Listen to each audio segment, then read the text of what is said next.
Welcome to Mission Evolution Radio Show with Gwilda Wiyaka, bringing together today's leading experts to uncover ever-deepening spiritual truths and the latest scientific developments in support of the evolution of humankind. For more information on Mission Evolution Radio with Gwilda Wiyaka, visit www.missionevolution.org. And now, here's the host of Mission Evolution, Miss Gwilda Wiyaka.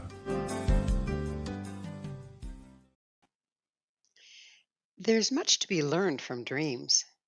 However, must we simply wait for a random dream and content ourselves with what information turns up? Or is dream programming a possibility? Mission Evolution Radio Show is coming to you around the world on the X-Zone TV channel, xztv.ca. With us this hour to explore gaining more power over your dreams is Von Braschler. Vaughn is the author of more than a dozen books on metaphysics and consciousness training. He served on the Omega Institute of Holistic Health in New York and won the gold medal for visionary writing in the COVR Annual Book Awards. Vaughn previously worked as an award-winning journalist before becoming behind the scenes in book publishing and later as a writer. His latest book is entitled Programming Your Lucid Dreams. His website, vonbraschlerwebsite.com. Von, thank you for joining us on Mission Evolution. Well, thank you, Gwilda. Thank you for the invite. It's always wonderful having you here. You always have such fun things to talk about. Today it's going to be lucid dreaming and how to program it. So your bio says you were a journalist at one point. What topics did you focus on when you were a journalist? Oh, I came out in the Watergate Pentagon Papers era, and I thought that everybody in government was on the take and corrupt and to be investigated, and I was a headhunter.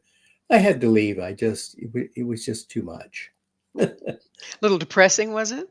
Well, it was hectic, and I don't think I went around it about it in a focused, objective manner, let's say.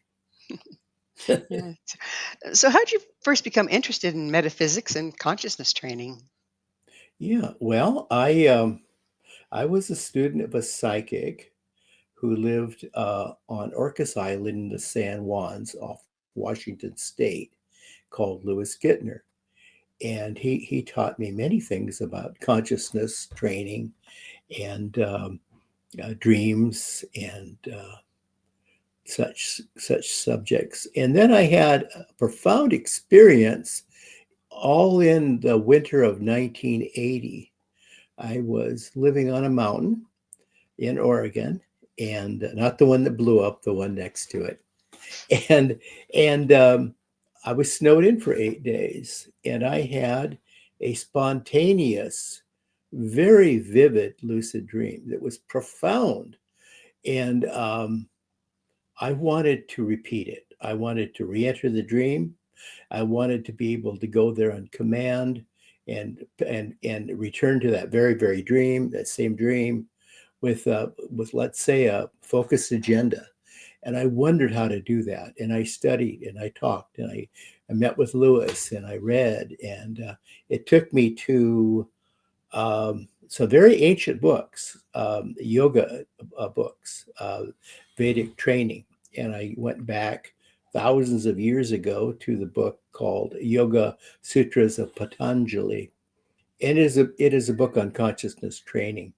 And that has been my good book for all these many years, because it does teach you about consciousness and consciousness training and how to apply it. And this is where the mystics of the Eastern science tradition kind of go for this kind of training in consciousness.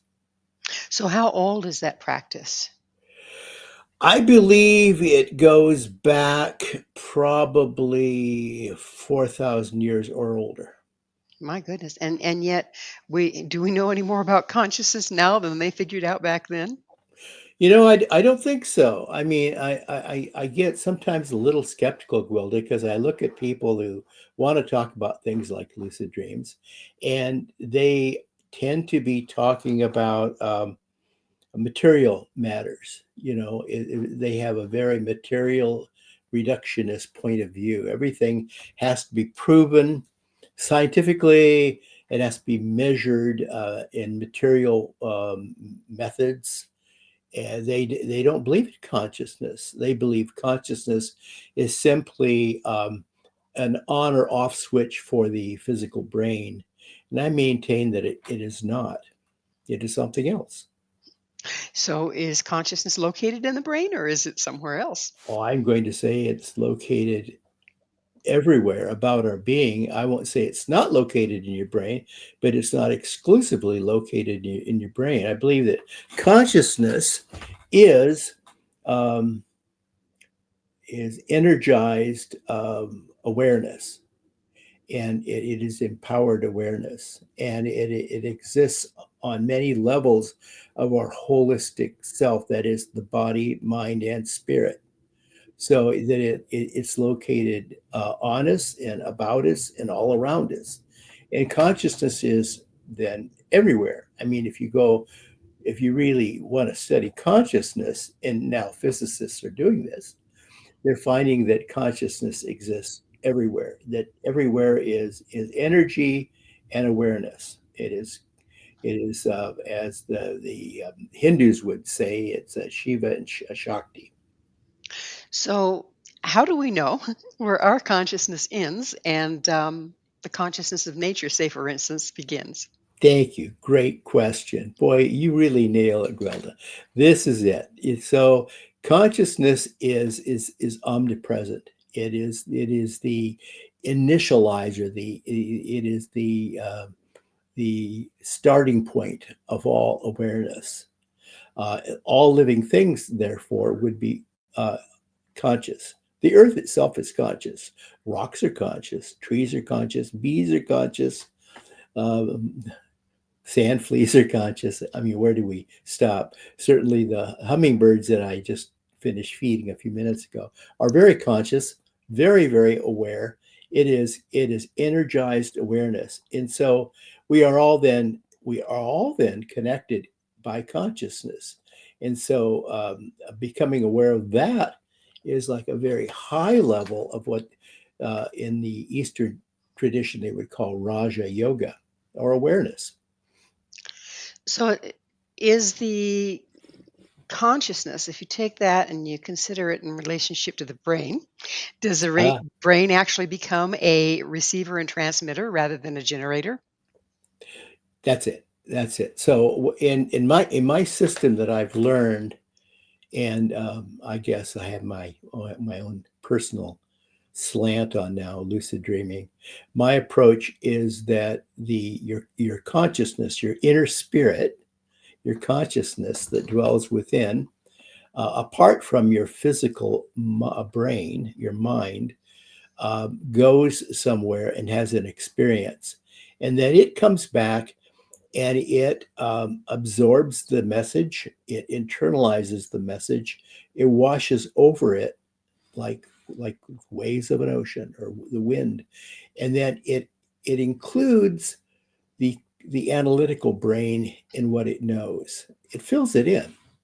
It fills it in because the analytical brain, our mind, was never in the dreamscape that we call lucid dreams. So the mind, we apparently grossly misunderstand it.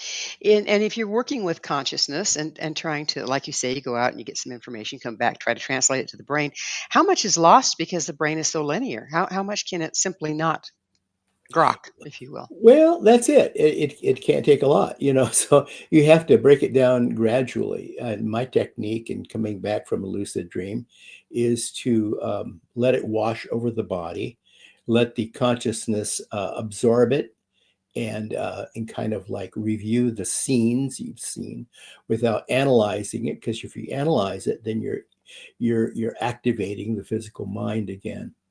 Now, there's nothing in the memory that brings us to lucid dreams. Those kind of dreams, those common dreams, are dreams of the analytical mind based on memory. So if you're dreaming of something of which you have no memory, it is not the analytical mind at all.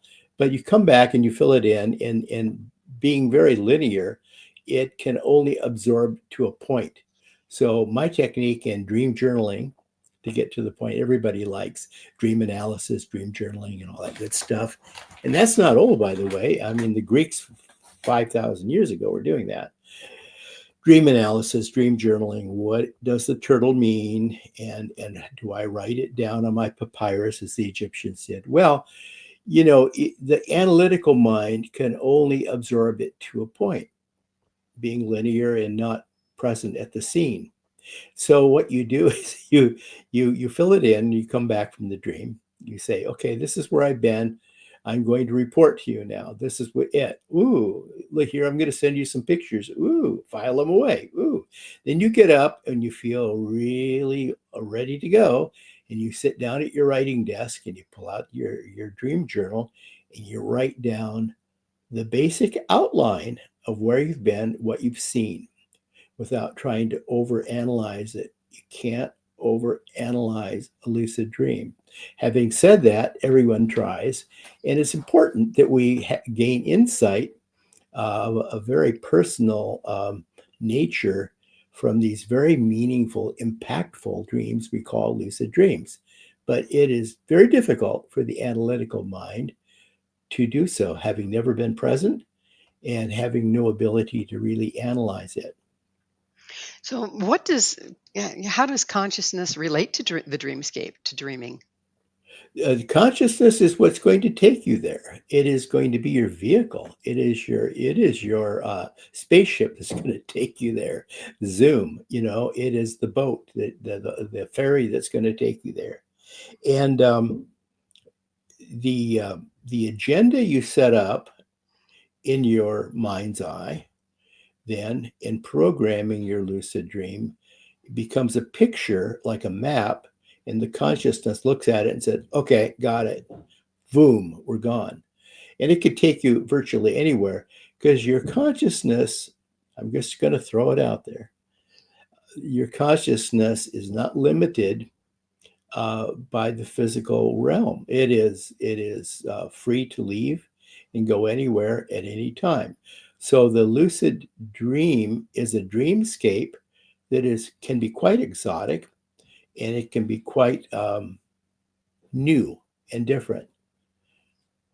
So, what's the difference between a lucid dream and your regular garden variety? Yeah, I like to dream about my garden. You want to talk tomatoes, Gwilda? Okay. Now, the dreams we have when we don't really put much into it, like dream work, and the ancients for thousands of years did this thing called dream work, which was very serious use of dreams for discovery, prophecy, and insight.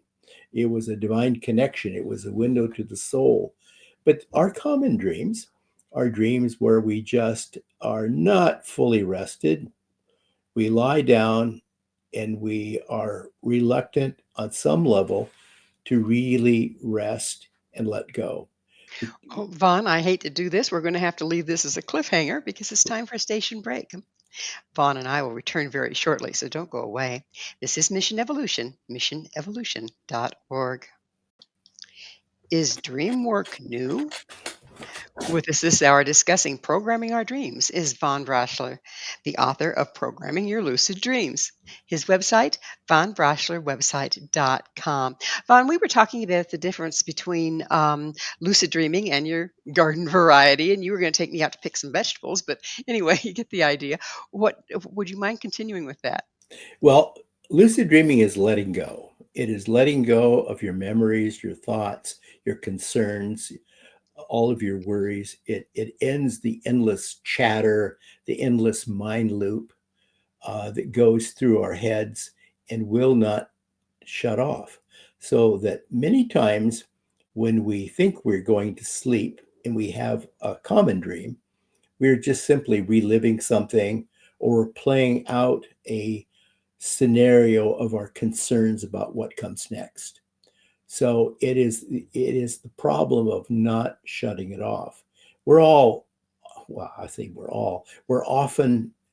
warned not to listen to music or television or any distracting sounds when we're trying to sleep because we can't really analyze them and it's confusing. Well, this is what happens.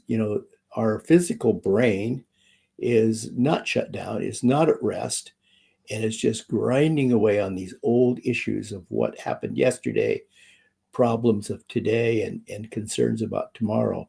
And it is less aware than when you were fully awake. So you have these kind of weird, twisted dreams of a common nature, and they're just kind of like rehashings of our concerns. It is the brain that hasn't shut down. So this is kind of a sad thing, and it's where people have nightmares or cold sweats at night, and it's very common with children that they have nightmares because they just haven't learned to put the mind to rest. It is very important to say, I'm going to sleep now. My body's going to be at rest, and my mind, my brain is going to be at rest. And then if you want to program lucid dream, this is what you do. You open up your consciousness to come forward at that point and say, look, we've made an agreement. We're going to let our body and our physical mind rest, and our consciousness is going to take us somewhere. And then you program where you want to go. It is a matter then of letting go. So is programming a process of setting intention? Yes, it is a matter of setting attention, direction of where you want to go, what you want to do, and what you want to see.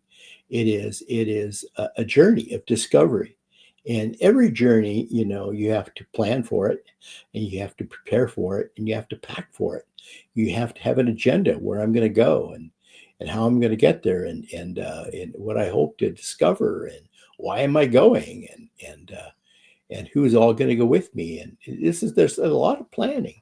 And so what I advocate is that people begin to learn to draw pictures inside their head. This is what all the animals do. Animals other than people. I'll put that. We're the one exception. We're just hopelessly in love with words and sounds inside our head. Then this is not true of your dog or your cat or your pet gerbil. They think in terms of pictures, and they think in terms of pictures, and they project thought forms in terms of pictures. And somehow most of us have lost this ability. So from what you're saying to me, when we are doing a garden variety dream, we're rehashing things that have happened on this level of reality. Yeah. And conversely, is lucid dreaming restricted to this reality, or does it dance at the quantum level or something? It dances at the quantum level. See, they're very connected. Consciousness is a study of energy. Quantum physics is the study of energy. It is also the study of awareness. And quantum physics is the study of awareness.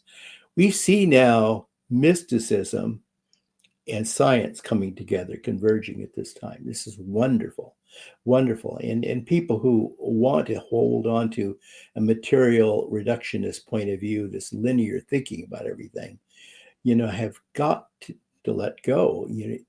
Not everything is concrete and solid and can be put on a scale to weigh. Things are not measurable physically in some sense.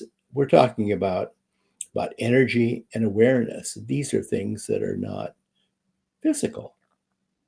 So if we're obsessed with the physical realm and we look for all of our beliefs and our solutions to come from there, it would appear that nothing new particularly can come from that. Is the lucid dreaming a source of inspiration and new information? Absolutely. It is the ultimate. I think that dream work is the most important thing that people can learn to do. Uh, we know that people have been doing this for at least 5,000 years, going all the way back to the ancient Sumer. The ancient king of Sumer had a dream of a visionary dream of how to build a temple.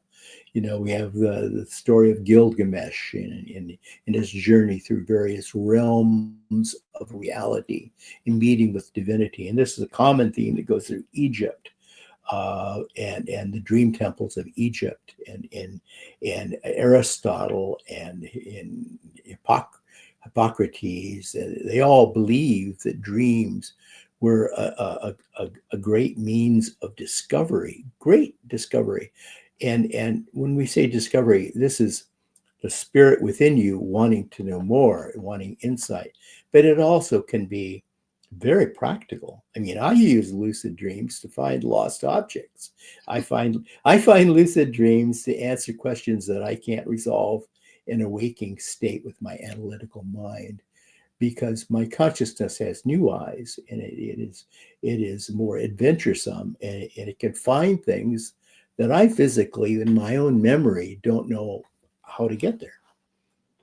So, if indeed lucid dreaming dances with the quantum level, that means they're obviously not bound by time and space. That's right. Is that what makes them precognizant?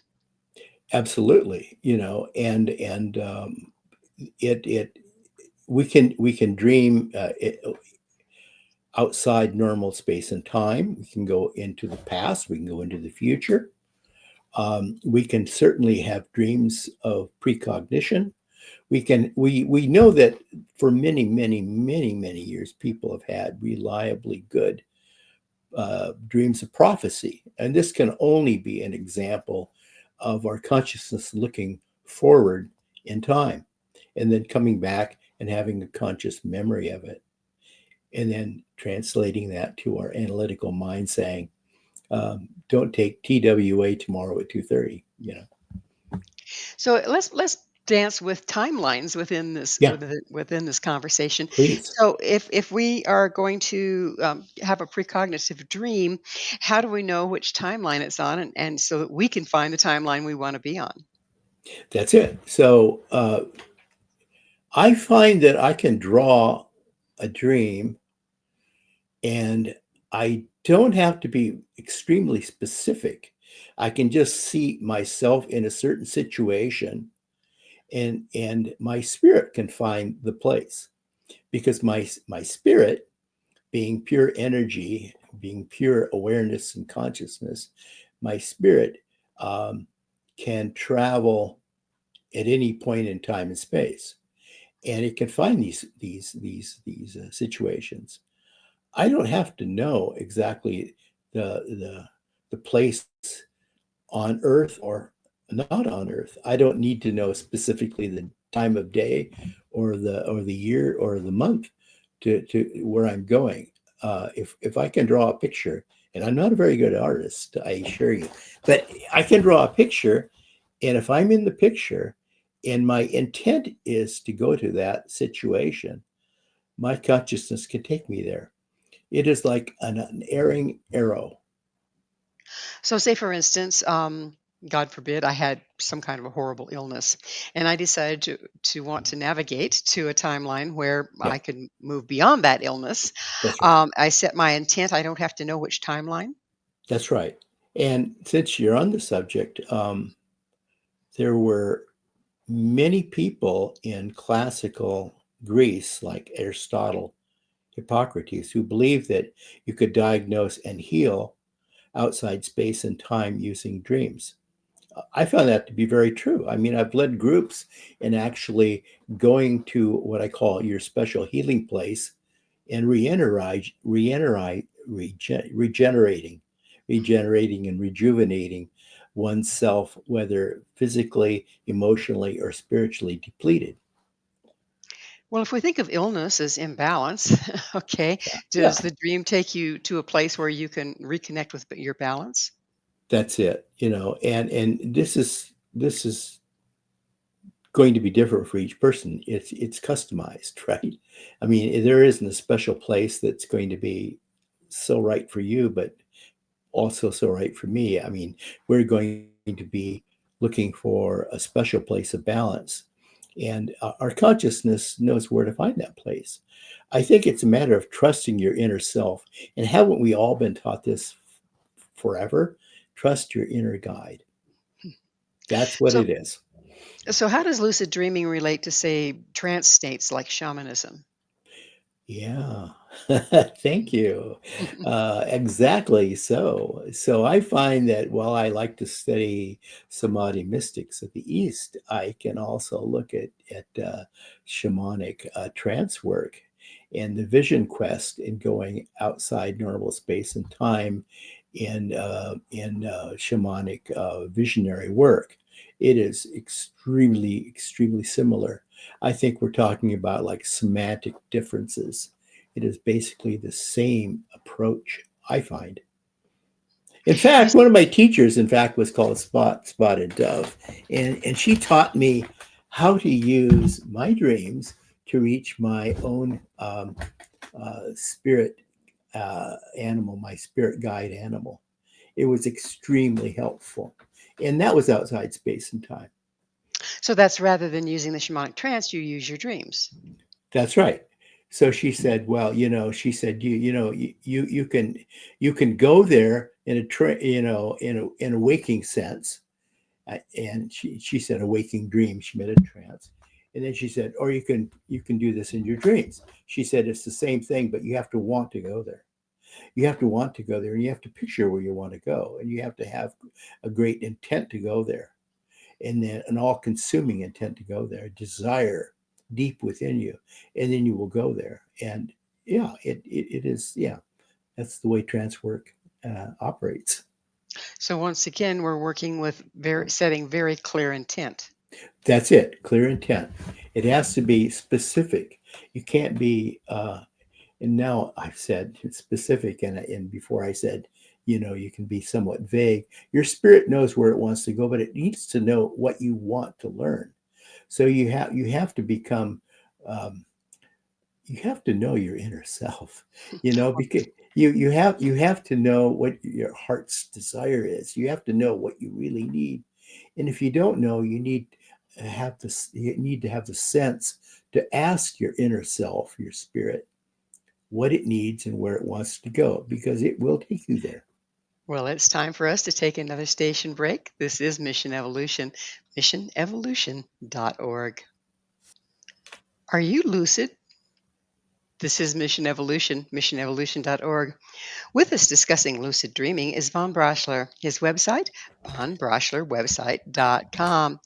Von, again, as usual, one of the things you said sent me down a rabbit hole. Oh, Um, our dreams, particularly our lucid ones, given that they connect with a quantum level, are they restricted to this planet or even this galaxy?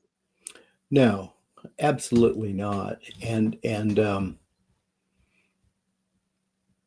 we have to wrap our minds around the idea that there are many levels of reality.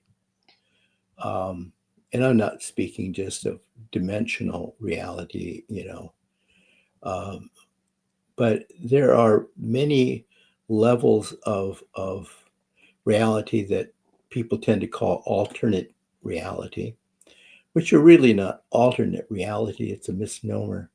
We have to recognize that we have, on a consciousness level, remember we talked about consciousness that resides all around us, within us, and around us. It exists on all parts of our being. And our whole being then includes not only our physical body, but our subtle energy bodies. Now, in the Hindu tradition, for instance, they talk about chakras and subtle bodies.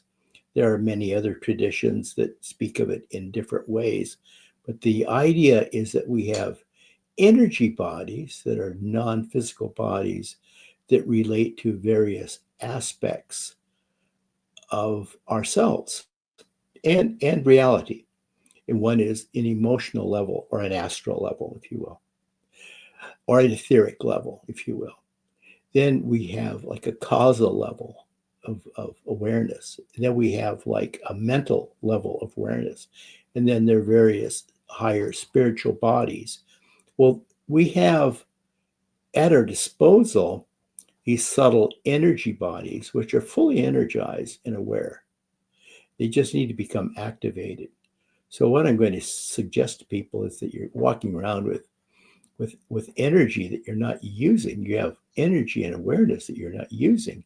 And these are your subtle energy bodies, which are fully conscious, fully energized, and give you access to other planes of reality that are not alternate reality, but they're right here, right now. They're just not physical. So that our physical senses doesn't pick it up doesn't mean our energetic senses don't pick it up. But Yeah, we've just been taught to ignore it. Is that yeah. Now, I'm not in any means a scientific person, but I do know, as many of our viewers surely know, that physicists today are quite aware that there are parallel realities or parallel worlds, if you will, that are very near to us. When I say aware of, that they quite know this, they're quite certain this is true. And they're so close to us as to be not far away that you need to take a, a rocket to get there. They're right here. And it's just that we don't know how to activate them. It is simply a matter of like becoming aware of our connection to these parallel realities and parallel worlds. They're all about us and everywhere. so? Let's talk a little bit about dream sharing. Oh, I find that fascinating. So yeah. would you tell us what it is and how it works? Well, it's a wonderful thing. You can have the same dream, you can set up the same dream as somebody else. And it's called dream sharing. And the idea is that you program that you're going to have a dream at a certain time, a certain night. You're going to embark on it, and when you actually have the dream, and then you compare where you're going to go so that you have an agreement as to where you're going to go and what you're going to see, and then you appear together in the dream. Now, I would ask our viewers to consider whether they've ever talked to somebody who seemed to have the same dream that they had on the same night, because it does happen. You say, well, that's quite a coincidence, you know, but when you become aware of other people sharing the same dreamscape as you, this is quite fascinating. The advantage of this is that you can come back and you can discuss it intelligently, the two of you, because as we mentioned before, the analytical mind has a hard time of sorting it out, and dream analysis becomes a little bit sorted at the end. Well, you come back and you say, well, I was there and I had this dream, and you were there and you had this dream, and we both saw the same thing. And now two people could have this dream if they're very well connected, maybe a spouse or a sister or a brother. It could be a family member. It could be someone very close to you. Um, uh, Twins, twins are very good at shared dreams. It could be a twin flame. Someone very close to you. Um, and then it is possible to have group dreaming too. You have a group having the same dream. It's simply a matter of you set up the dream and you agree that it's going to be similar. This is kind of similar to remote viewing, where everybody agrees to go to a certain place at a certain time. And it's the same principle.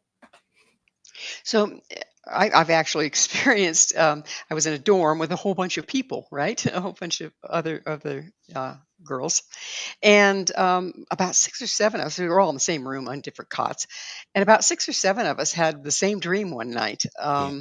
Or very similar, very similar. We were like at different angles from it, but it was very, very similar. So proximity can also play a part Oh, in well, this. I think that's true. I think proximity. I mean, I've been most successful in setting up shared dreams with someone right next to me. you know, and then of course, you're actually entering the dream at the same time. There's a certain amount of connectedness in doing it that way. Is it because our fields are so close together? I believe that could be well the case. Yeah. I know in a lot of different shamanic studies, they like to get you in close Yeah. proximity Yeah. because it's easier to get the information that way. Because you're Uh, sharing energy, it's your energy field, right? Gotcha, gotcha. That makes perfect sense. So if we do gain control over our dreams, what are the major advantages? Well, I mean, I use it in a very practical thing, to find lost objects all the time. Just solving questions when I have something I can't resolve. Sometimes when I'm going to do sort of project and I don't quite know how to go about it, I'll set it up. And very often I'll set it up where I say, I need help. And I'll go to a room and there'll be somebody there helping me. A help center, answer, very nice to have that kind of backup, that you can go to. So actually visiting people, um, um, healing, um, discovery, but most importantly, I think, and historically, people have used lucid dreaming for self-discovery and actually go somewhere and they find something and see something. It is opening your eyes to something new and becoming aware of something that's beyond your ability to actually walk there and see it. So if you say, for instance, you've got this reoccurring issue, we all know those, usually in Yeah. relationship, right? Yeah. But if you go to bed and set your intent to be given information about that, can you find things that wouldn't be accessible to you in order to heal the issue? I think so. You can dial up help. You can actually dial up dream helpers. Yeah, this is something people should think about.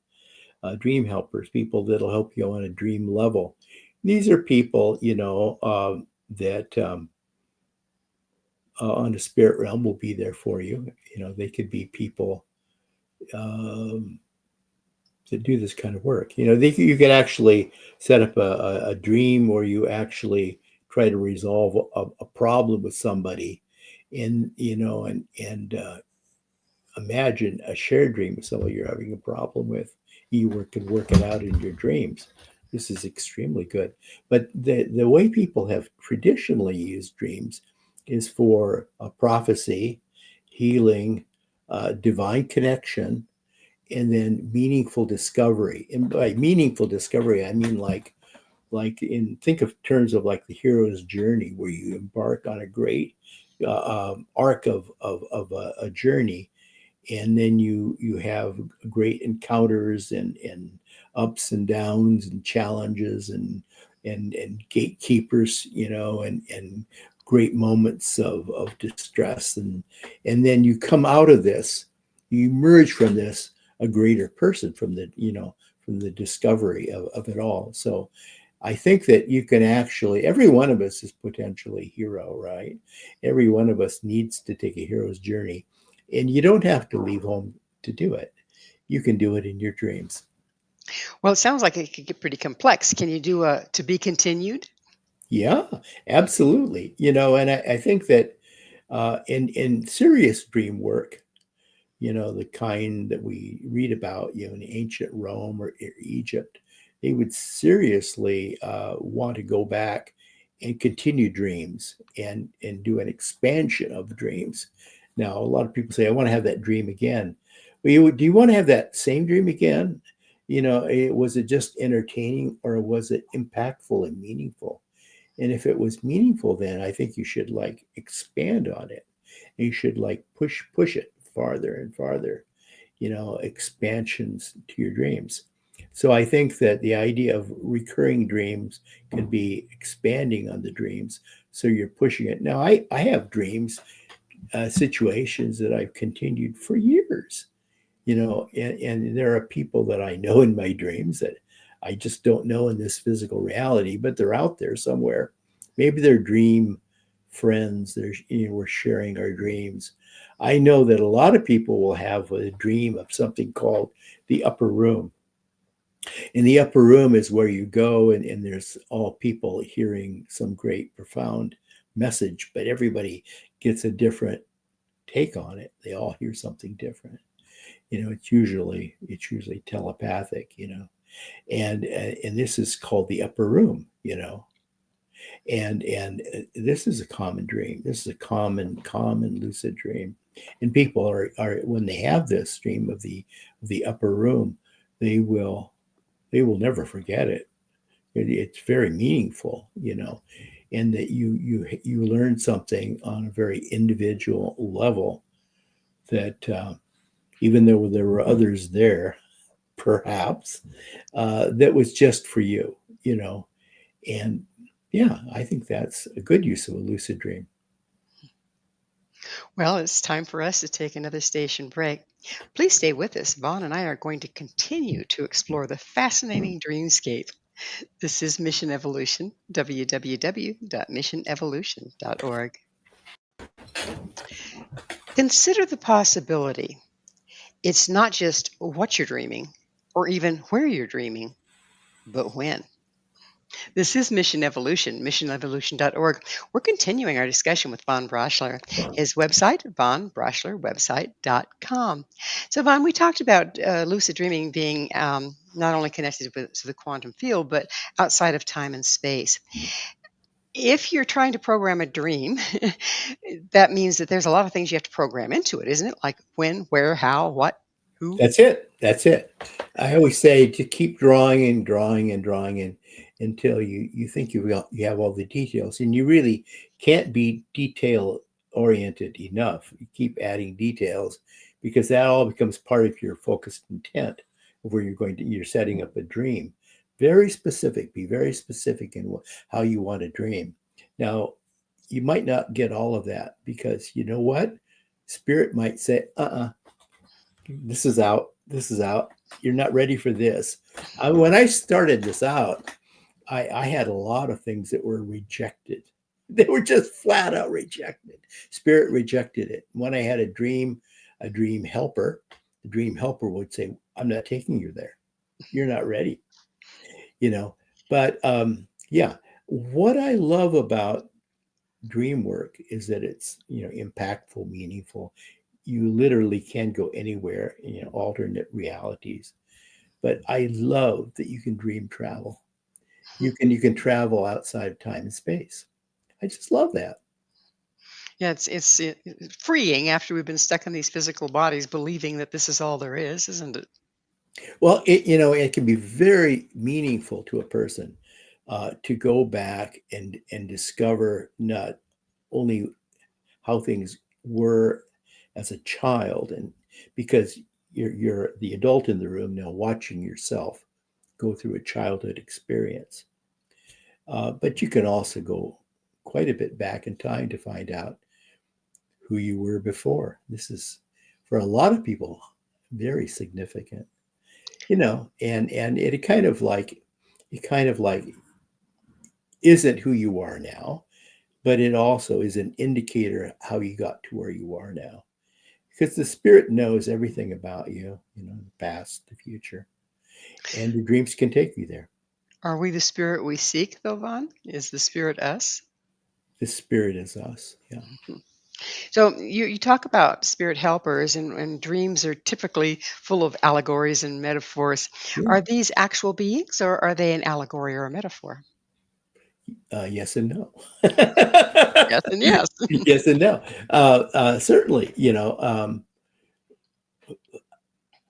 to say that something is a certain form, and this gets back to materialism, is a bit confusing. We always tend to give everything a shape, right? I mean, people are still wondering about Sasquatch, right? They're wondering about crop circles, right? And you could say 6 different explanations, and maybe all 6 of them are correct. Um, it is all in a sense archetypal. Our So reality is archetypal, if you want to put it it that is, way, right? it is Yeah. like, so therefore it's allegorical. So all of these things take on, are seen through our ability to see anything. Okay. But you know, it is, you're asking me what is reality. I have no idea. But it is going to be what you see, and probably more. But if we don't get out there and discover, we're not going to ever know. How does lucid dreaming change the dreamer? If you consistently work with it, does it change your concept of what's possible? Does it change your concept of reality? Does it change your concept of yourself? It shows you that how many possibilities there are, and how infinite are the possibilities of our own personal evolution. We are not simply little people occupying this little space and time.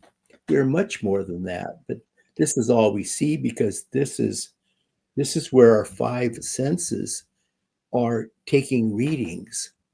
So that's all we're taking, are these readings from these five senses. We need to activate more. We need to activate our consciousness on all our subtle energy body levels.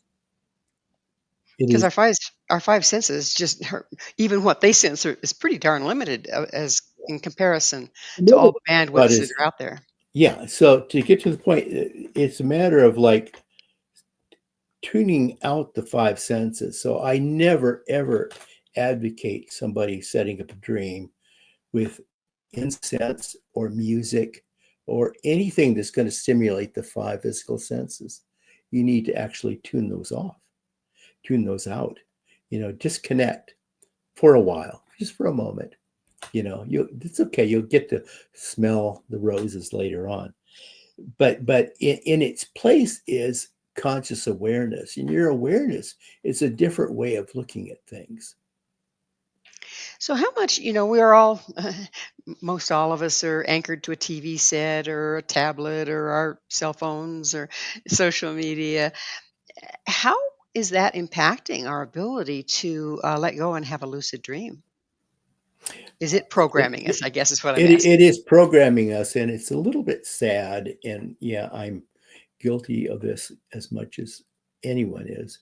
But we are all a product of everything that we've seen and heard and experienced, because this is impacting our memories. Now, this is why it's so very important when we go into a lucid dream to shut down our physical brain, you know, just for a moment. Just put it on idle, and tuning out all thoughts and words and conjecture. It is very important that it absolutely, you know, go, you know, if you can't turn it off, put it on neutral.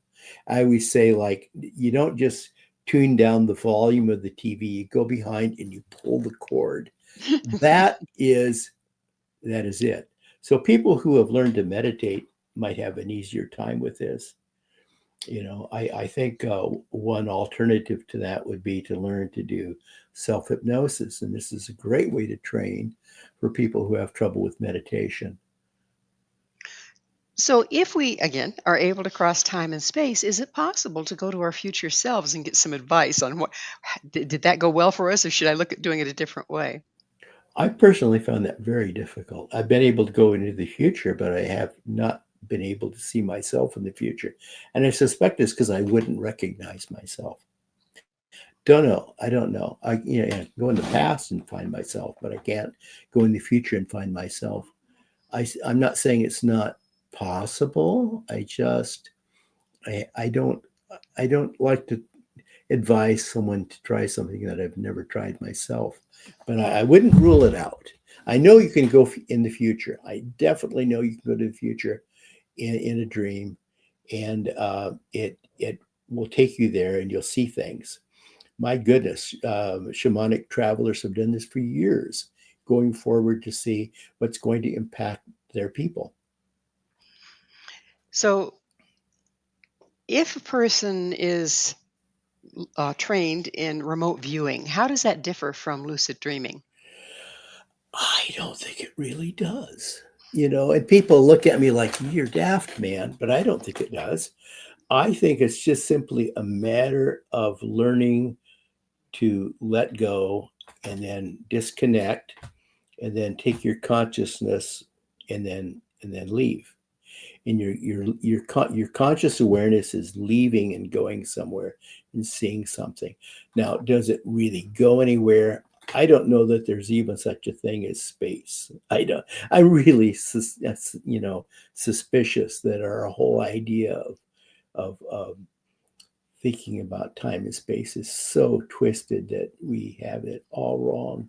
I think it's all kind of like all on a the end of a pin, actually. I don't think you necessarily are going anywhere. I think you're like your conscious awareness certainly is going somewhere, and it's going beyond your present um, frame of reference in terms of your analytical memory, but it's going somewhere new. So, if you were at this point, I'm sure a lot of our audience says, "Okay, so how do I work this?" Okay, so what's your advice for someone if they're just starting out and want to learn Yeah. how to lucid dream and even tell if they're lucid dreaming? Okay. The important thing is go into a very quiet moment of introspection. I would call this meditation, but that freaks some people out. And you get very quiet and you think to yourself, okay, self, I am going to set up a dream and I'm going to program a dream and then I'm going to go in my dream. I'm going to allow myself to go in the dream. I'm going to consciously then put my physical body to rest. And I begin with my toes and my legs, my chest and my arms and all the way to the top of my ears and my head. And then I put my physical brain to sleep, knowing that it will be just fine, be just fine. It's going to be rested. And truly, you do come back from a lucid dream fully rested. This is nice. And it'll be the most restful night you've ever had. And then you have to actually begin to draw a picture of where you want to go, what you want to see, what you want to learn. And you don't have to be a great artist because you're going to be able to interpret what you've drawn. You don't need someone to explain to you. It means something to you, and that's most important. And then you tuck that into the back of your consciousness. And then you're looking now into a blank picture because you've now suspended all analytical thought, and it's quiet in there and it's dark in there. And then you bring forward your drawing, and now it's in front of your mind's eye, and you're looking at it, and you're picturing exactly where it is. And this then becomes a roadmap to take you there. And you allow yourself to go. It's quite that simple. Mm, But it takes a little bit of practice. sounds like it might. And if all else fails, uh, visualize someone to come and help you. Mm. This whole thing, is really a matter of creative visualization. Well, we are out of time, Vaughn. Oh, Unfortunately, we always have so much fun together, sorry. and time just flies. But thank you so much for coming on the show. Thank you, Gwilda. My pleasure. Our guest this hour has been Von Braschler. Von is the author of more than a dozen books on metaphysics and consciousness training. His latest, Programming Your Lucid Dreams. To find out more about Von, where you can find his many books and all he has to offer, visit his website, vonbraschlerwebsite.com. This has been Mission Evolution with Gwilda Wiyaka. For more information or to enjoy past archived episodes, visit www.missionevolution.org. But most importantly, please be sure to join us again right here on the X-Zone TV channel, xztv.ca, where this mission will continue, bringing information, resources, and support to an evolving world.